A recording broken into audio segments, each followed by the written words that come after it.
ಈ ಚಿಕ್ಕಮಗಳೂರಿನ ಮೆಡಿಕಲ್ ಕಾಲೇಜಿಗೆ ಭೇಟಿ ಕೊಟ್ಟಿದ್ದ MLC CT Ravi loose talk ಮಾತನಾಡಿದ್ದಾರಂತೆ. ಪ್ರಮುಖವಾಗಿ ಅಧಿಕಾರಿಗಳ ಮುಂದೆನೇ ಮಾಜಿ ಸಚಿವರು ಆಕ್ಷೇಪಾರ್ಹ ಪದ ಬಳಕೆ ಮಾಡಿರೋ ವಿಡಿಯೋ ಈಗ ಸಖತ್ತು ವೈರಲ್ ಆಗ್ತಾ ಇದೆ. ನಿನ್ನೆ ಮೆಡಿಕಲ್ ಕಾಲೇಜಿನಲ್ಲಿ ಸಿಟಿ ರವಿ ಪರಿಶೀಲನೆಗೆ ಹೋಗಿದ್ರು. ಭೇಟಿ ಸಂದರ್ಭದಲ್ಲೇ ಅಧಿಕೃತವಾಗಿ ಪತ್ರ ಬರೆದಿದ್ರು. ಆ ವಿಚಾರವನ್ನು ಕೂಡ ಪ್ರಸ್ತಾಪ ಮಾಡಿದ್ರು. ಆದರೆ ರವಿ ಭೇಟಿ ವೇಳೆ ಡೀನ್ ಗೈರಾಗಿದ್ದರಿಂದ ಕೆಂಡಾಮಂಡಲವಾಗಿ ಅಧಿಕಾರಿಗಳ ಎದುರೇ ಆಕ್ಷೇಪಾರ್ಹ ಪದ ಬಳಕೆ ಮಾಡಿದ್ದಾರೆ.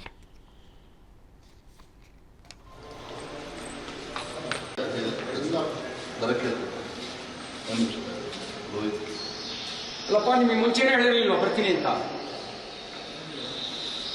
ಮುಂಚೆನೇ ಹೇಳಿದ್ದ ಇಲ್ವಾ? ನಾಟಕ ಆಡ್ತೀರಾ? ಅಲ್ಲಪ್ಪ, ನಾನು ನಿಮ್ಗೆ ನಿಮ್ಮ ಇನ್ಸ್ಟಿಟ್ಯೂಷನ್ಗೆ ಬರ್ತೀನಿ ಅಂತ ಮುಂಚೆ ಹೇಳಿದ್ನ ಇಲ್ವಾ?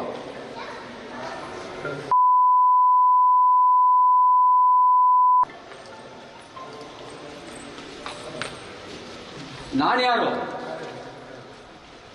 ಮತ್ತೆ ನನಗೇನು ಕಥೆ ಹೇಳ್ತೀನಿ?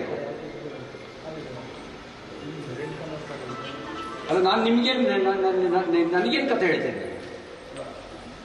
ಮುಂಚೆ ಹೇಳಿಲ್ವಾ ನಿಮಗೆ ರಿಟರ್ನ್?